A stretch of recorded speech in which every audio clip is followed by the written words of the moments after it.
Você já sentiu que uma noite inteira pode se estender para sempre? Que cada segundo carrega o peso de algo invisível? Hoje você vai ouvir uma história que me foi confiada por alguém que jurou nunca mais vivê-la em outra véspera de Natal. Se você está aí, respirando agora, já te convido. Curta este vídeo, compartilhe e mantenha sua luz acesa, porque é nas sombras do Natal que alguns segredos não morrem. Era véspera de Natal, e o relógio parecia arrastar os ponteiros com relutância. Marta retornou à casa de infância naquela noite de 24 de dezembro. Havia passado muitos natais longe dali, viagens, trabalho, relações que a afastaram. Mas algo dentro dela insistia. Precisava voltar. A casa estava trancada. A luz da rua era fria, lâmpadas antigas tremulavam. A porta rangeu ao abrir. Ela carregava apenas uma pequena mala e a esperança de um encontro familiar tranquilo. Havia silêncio profundo. Na sala, a árvore de Natal já montada, luzes fracas piscando em tons brancos e azuis. Há muito tempo ninguém acendia aquelas luzes. A fiação era antiga, quase negligenciada. Marta sentiu o vento frio entrar pela porta que não havia sido bem fechada. Um ruído leve no andar de cima, como se alguém andasse vagarosamente. Ela chamou: "Mãe? Pai?" Nenhuma resposta. Apenas o eco do próprio nome. Decidiu subir. Cada degrau rangia sob seus passos. O corredor estava escuro, e ela ligou uma lanterna do celular. Um quadro antigo pendurado torto. A fotografia de seus pais jovens, sorrindo com o bebê no colo. Ela, muitos anos atrás. Mas algo destoava. O rosto da criança parecia embaçado, quase como se tremesse. Ela seguiu ao quarto. Encontrou o quarto dos pais vazio, cama intacta, roupas dobradas. Nada fora do lugar. Mas, ao olhar para o armário entreaberto, notou algo, um arranhão vertical na madeira, que não estava ali antes. Seu coração acelerou. Ela recuou, e foi nesse instante que ouviu um som, um sussurro inalcançável. "Marta." Fez um movimento instintivo de ligar o celular, mas a tela tremia. De repente, luzes piscantes no teto, como se um estroboscópio desgovernado tentasse projetar sombras nos móveis.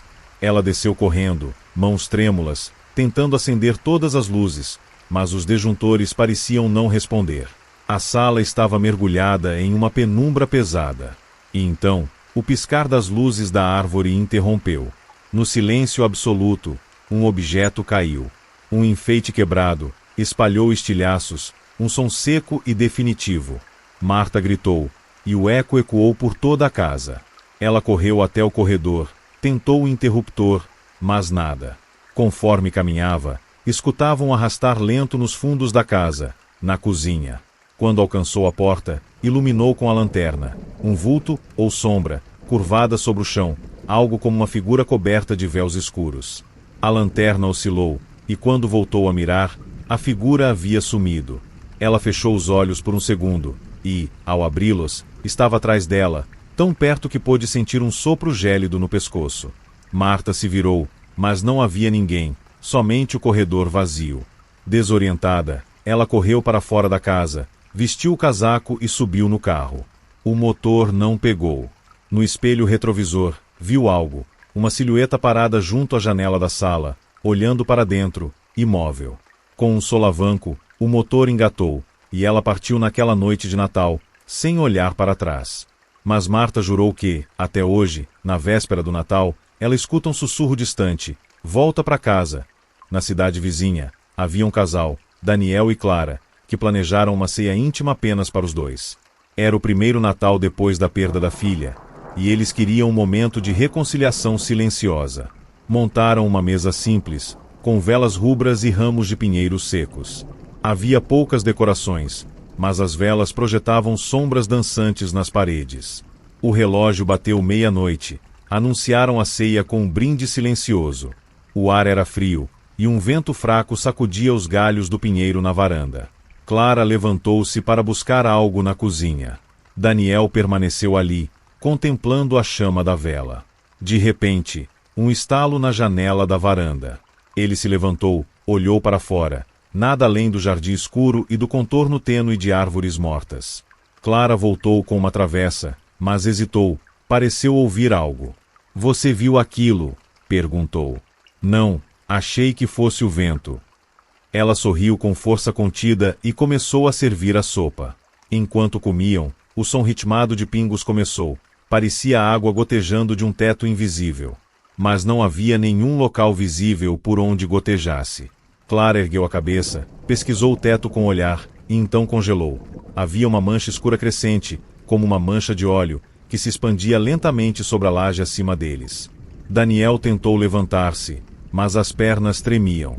A mancha cresceu até cobrir uma dobra no teto. Uma rachadura fina apareceu, um fio de escuridão vazou por ela, como se fosse um líquido etéreo. Nesse instante, a vela apagou. A escuridão inundou o ambiente. Ouviu-se um sussurro coroado de ecos. Você levou, você deixou. Clara agarrou a mão de Daniel, mas tudo o que escutaram foi o silêncio, um silêncio doentio, opressivo. A escuridão se adensou, e eles sentiram o peso de um corpo invisível sobre a mesa. Clara gritou. A mesa tremeu, talheres voaram. Eles correram, tentaram sair para a varanda, mas a porta estava trancada de dentro. Os vidros da janela vibraram, e um espectro esfumado emergiu da rachadura do teto. Um rosto desfigurado, lábios peleados, olhos escuros.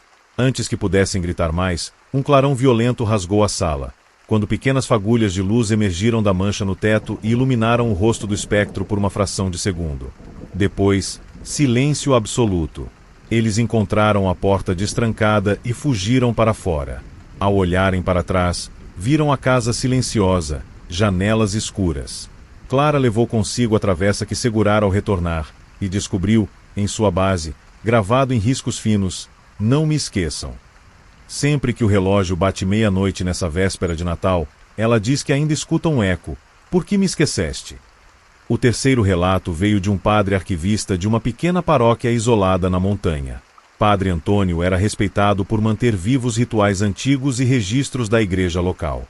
Na véspera de Natal, ele decidiu acender o santuário para uma vigília especial, segundo uma tradição antiga que ele descobrira em manuscritos medievais, rezar durante meia-noite até as primeiras luzes da madrugada. A igreja estava fria, com bancos de madeira antiga, vitrais que projetavam sombras coloridas distorcidas.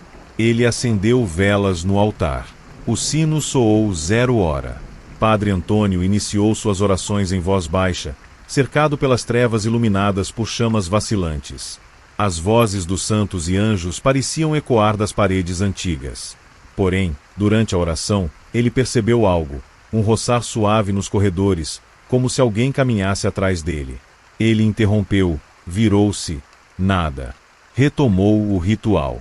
Alguns minutos depois, sussurros, quase inaudíveis, em latim e dialetos arcaicos, surgiram. Ele tentou ignorar, atribuí-los ao vento no vitral. Mas as vozes foram aumentando, multiplicando-se. Tornaram-se lamentos. Por que você nos chamou? Volte atrás, você não devia. Padre Antônio tentou desculpar, rezou ainda mais rápido. No momento em que recitou um trecho proibido, um salmo obscuro dos antigos manuscritos, as portas da igreja bateram com força. Velas apagaram instantaneamente. Na penumbra, ele viu formas escuras movendo-se entre os bancos, aparições vestidas com mantos encardidos, rostos ocultos, mãos esqueléticas. Ele tentou fugir para a sacristia. Mas o corredor principal se estendeu além do que devia. Parecia crescer indefinidamente. A cada passo, ecoava um som como o bater de asas secas. Quando alcançou a porta da sacristia, ela estava selada de dentro. Ele tentou forçar, não cedia. As sombras cercaram.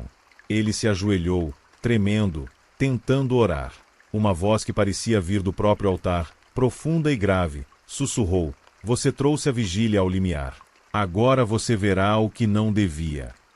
Uma lâmina de luz fria desceu do teto, cortando tudo em torno, e, por um segundo, Padre Antônio viu milhares de rostos presos na pedra da igreja, corpos retorcidos, braços estendidos pedindo ajuda. Depois, a luz sumiu. O silêncio reinou. Quando ele abriu os olhos, estava sozinho. As portas estavam abertas. As velas apagadas. A igreja vazia. Ele saiu cambaleando. No chão da nave viu uma inscrição recém-surgida: aqui foi aberto o véu. Desde então, Todas as vésperas de Natal ele evita a vigília, mas garante que, quando bate meia-noite, ele sente o peso de presenças atrás dele e, às vezes, escuta um canto remoto que cresce e some. Nós esperamos no limiar. Você talvez pergunte, por que todas as histórias ocorrerem no Natal? Porque é no momento em que a escuridão e a luz se entrelaçam que certos portais se abrem, e alguns horrores se aproximam do véu entre os mundos. Marta escapou, mas nunca mais voltou a casa. Todo Natal ela vê luzes no espelho retrovisor, a silhueta lá. Daniel e Clara seguiram suas vidas, mas toda meia-noite de Natal, ouvem pingos, ver mancha no teto e sentem um espectro entre eles. Padre Antônio ainda teme o ritual do sino. Ele sabe que cruzou uma linha que não se desfaz com preces. E você, que está ouvindo agora, sinta este arrepio subir pela espinha. Se, nesta noite de Natal, você acender velas, trancar portas, ainda poderá ouvir um sussurro distante. Volta, lembra, chama-nos. O que poderá fazer? Talvez nada. E isso é o mais aterrador. Se esta história te deixou inquieto, deixe seu sim nos comentários. E diga, qual trecho ficou preso no seu pensamento? Se inscreva no canal Sussurros da Madrugada, ative o sininho, para ouvir os próximos relatos, mas siga com a luz acesa. Você já ganhou algo de alguém que você amava, algo embrulhado com fita vermelha, papel brilhante, e sentiu o peso de algo errado? Hoje você vai ouvir sobre um presente que nunca deveria ter sido aberto. Se estiver aí, no escuro, sussurre para si mesmo, espero que esteja trancado. E se puder, curta este vídeo, mantenha sua alma alerta, porque o que vou contar pode estar ao seu lado, aguardando um laço para ser desfeito. O pacotinho na lareira. Isabel vivia sozinha numa casa de campo, distante do movimento da cidade. Alugar aquele lugar para passar o Natal em tranquilidade, fugir dos humores urbanos, esquecer dores antigas. Na véspera de Natal, à noite, ela preparava a lareira, estendia tapetes, decorava com ramos de pinheiro e enfeites feitos à mão. A casa tinha janelas grandes, que refletiam a lua crescente, lançando sombras longas sobre o chão de madeira. Enquanto preparava o jantar, ela viu no canto da lareira um embrulho pequeno, colocado cuidadosamente sobre a pedra de mármore. Papel dourado, fita vermelha. Não lembrava de tê-lo comprado, nem de tê-lo recebido. Provavelmente veio com o serviço de entrega, pensou. Talvez algum vizinho ou alguém viajou e deixou como amigo secreto. Ela olhou em volta. Nenhuma campainha soara. Nenhuma pessoa conhecida havia passado pela casa. Isabel sentiu um arrepio e ficou observando o embrulho. Ao toque parecia rígido. Ela tentou puxar uma das pontas da fita. Hesitou. Sentiu um cheiro estranho, um perfume que misturava pinho e algo metálico, frio, como se houvesse ferro ou gelo derretendo. Ela respirou fundo, desfez delicadamente o nó. O papel se abriu devagar. Um objeto macio e leve, um boneco de pano, costurado com retalhos escuros. Os olhos, botões pretos, caída de linhas, pareciam olhar para dentro dela. Ela o pegou, sentiu um calafrio subir pelos braços. Você me trouxe, sussurrou sem saber por quê. Não havia som, nenhum ruído além do crepitar da lareira. 2. O estranho. Logo após o embrulho, Isabel colocou o boneco sobre uma prateleira, perto de uma luz tênue de vela. A chama tremulava e projetava a sombra do boneco sobre a parede, alongada, distorcida. Parecia que se inclinava para baixo, como se quisesse sussurrar. Ela balançou a cabeça, afastou o pensamento. Durante o jantar, ao luar entrando pelas janelas, ela teve a impressão de que o boneco movia os olhos. Não os botões, mas a face inteira, a costura na boca, franzindo-se num sorriso lento, imperceptível. Ela piscou. Nada. O silêncio se tornou pesado. Isabel ouviu seu próprio coração palpitar, um ruído seco dentro do peito.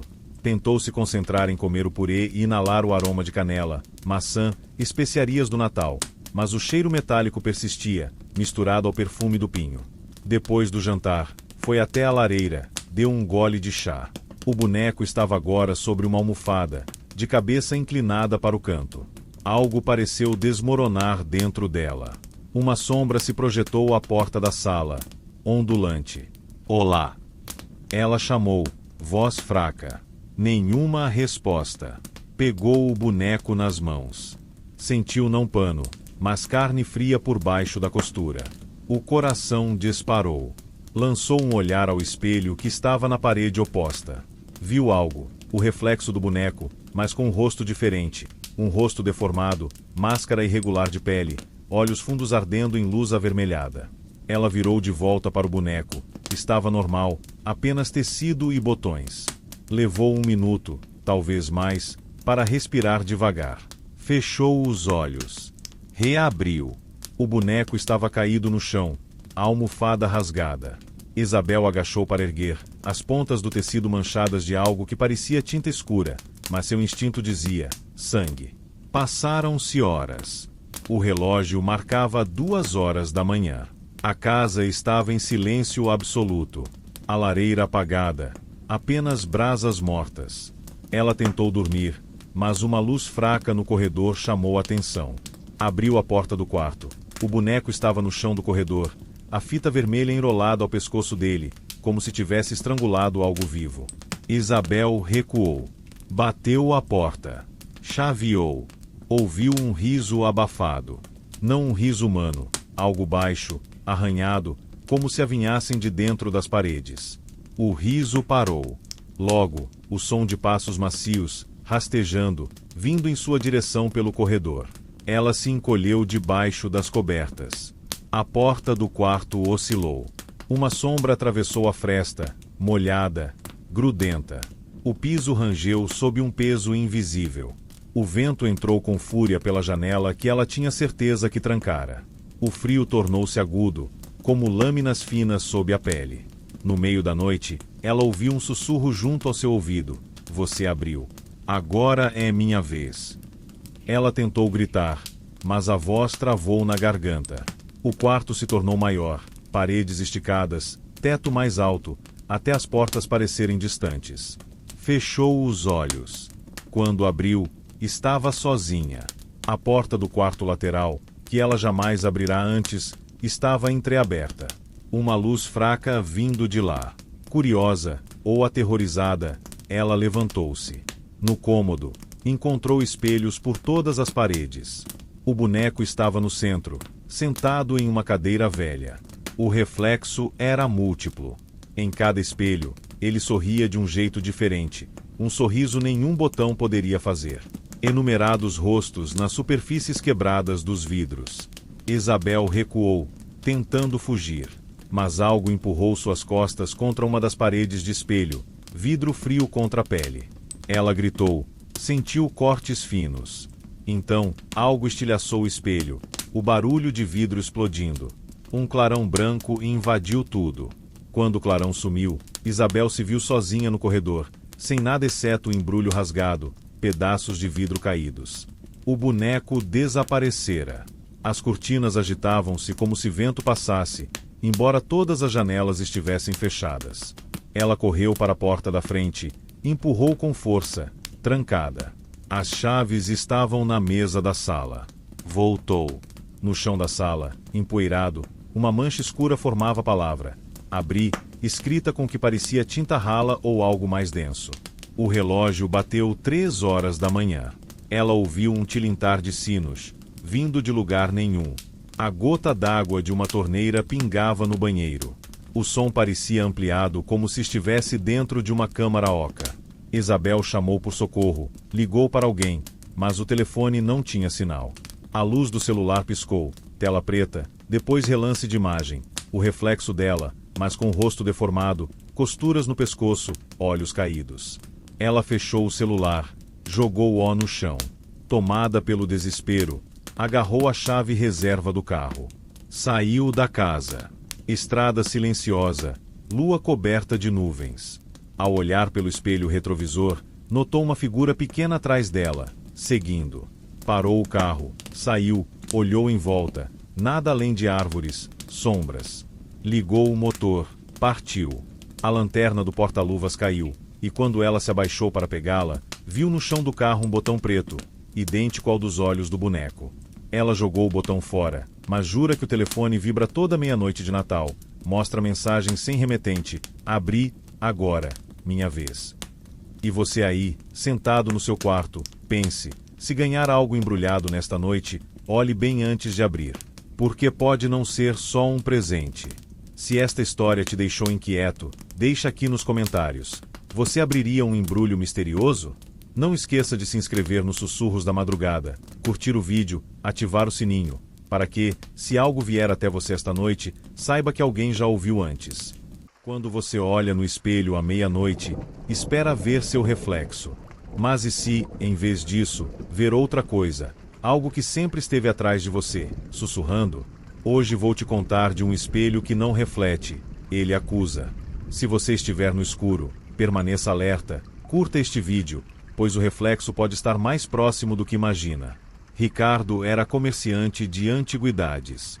Encontrou, 2 semanas antes do Natal, um espelho de moldura ornamentada, madeira escura entalhada com símbolos desconhecidos, flores retorcidas, rolos de arabescos que pareciam serpentes. O vidro tinha tons levemente fumados, imperfeições que distorciam o reflexo. Comprou para sua mãe, que adorava espelhos antigos. Seria o presente ideal. Ele o trouxe para casa.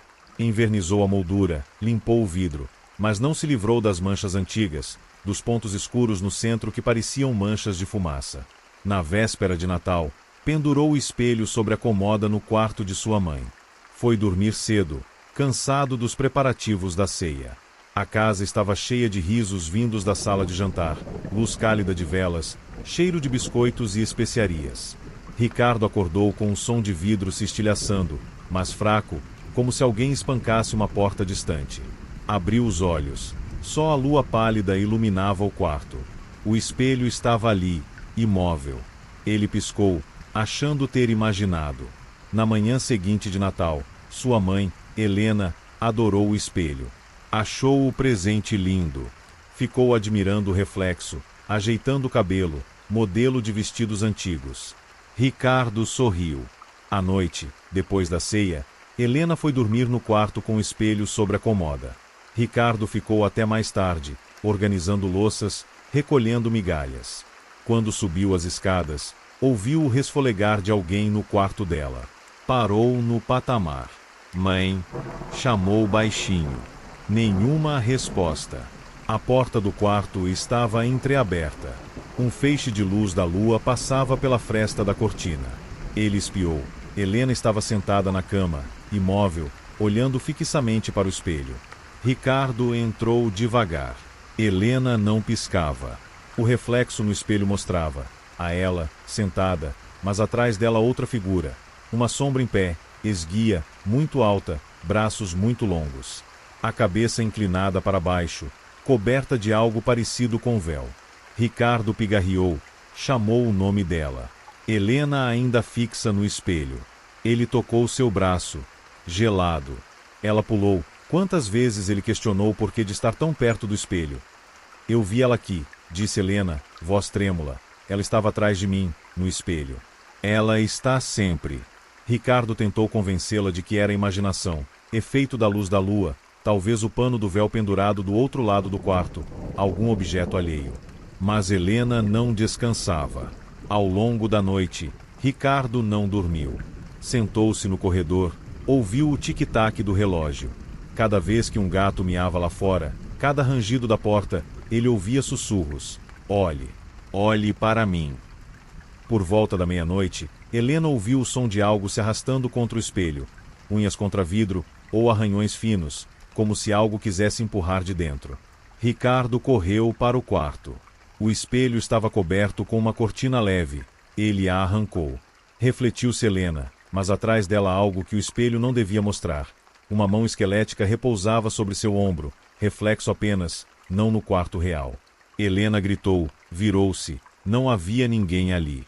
Ricardo tentou puxar Helena, mas sua imagem no espelho não se moveu junto. Ele ergueu a mão para tocá-la, no vidro, sua própria mão contra vidro, o reflexo dela ainda com a mão morta sobre seu ombro. A transpiração corria no rosto de Helena. O espelho parecia pulsar, distorcer.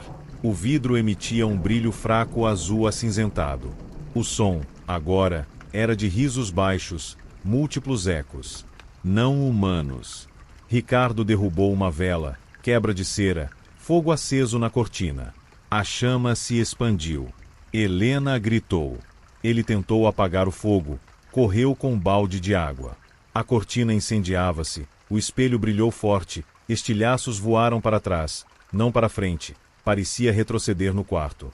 Quando tudo parecia desabar, o espelho quebrou de dentro para fora. Um clarão cego. Helena caiu, gritou. Ricardo tapou os ouvidos. Quando ele abriu os olhos, estava no chão. A cortina queimada, o quarto meio em chamas. O espelho partido, os pedaços espalhados, alguns pedaços refletindo fragmentos do teto, da janela, de Helena caída. Ele correu para seu lado da cama. Sua mãe já não estava lá. Somente silêncio, respiração fraca no ar. O corredor estava frio, todo o calor parecia sugado. Ricardo procurou nas outras salas, na garagem, no jardim, nada. Só pegadas molhadas, gotas de água e cera avermelhada. Ao amanhecer, achou a porta de trás entreaberta. Seguiu as pegadas para fora. Neve fresca, pista de carro, nenhum rastro de mulher. Voltando para casa, ele pisou num estilhaço de espelho, sangue misturado com vidro. Ele lavou a ferida, mas a dor pulava no corpo. Desde então, Helena nunca mais foi vista. Ricardo ficou com metade de seu rosto marcado, queimaduras leves, cicatrizes arqueadas. Mas isso não é o mais estranho. O espelho fragmentado, cada pedaço pendurado em diferentes paredes da casa, ainda reflete, mas nunca o rosto de Helena. Só sua sombra. E atrás, nos fragmentos, mãos se aproximam.